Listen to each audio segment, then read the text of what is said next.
วันนี้พามาดูงานซ่อม Everest 2.5 นะคะ เป็นตัวซีรีส์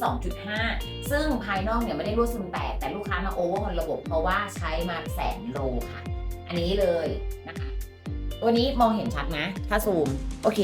จะให้เพื่อนๆดูเห็นมีสนิมมีตะกันใช่ไหมคะ มีคราบแบบนี้ มันเป็นเพราะว่า 1 ภายนอกไม่ได้มีรั่วซึมแตกนะ มีแค่รอยเบียดครูดมาแบบนี้นะติดตั้งที่ไหนไม่รู้แต่ว่ามันมีรอยมาแบบนี้นะ แล้วก็ตัวนำเข้าภายในอันนี้ไม่ได้เกี่ยวกับการติดตั้งแต่มันมีรั่วภายในเนาะภายนอกอาจจะเห็นปกติ อยากให้เพื่อนๆดูว่ามันก็จะเป็นแบบนี้ก็แนะนำเพื่อนๆซ่อมบำรุงทุกแสนโลดีกว่าค่ะการใช้งานการซัพพอร์ตช่วงล่างเราใช้โชคดีๆหลักหมื่นหลักแสนอย่างเงี้ยนะก็จะได้ใช้ได้เต็มประสิทธิภาพทุกแสนโล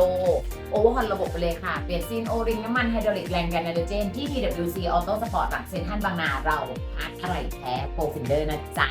ยินดีต้อนรับทุกคน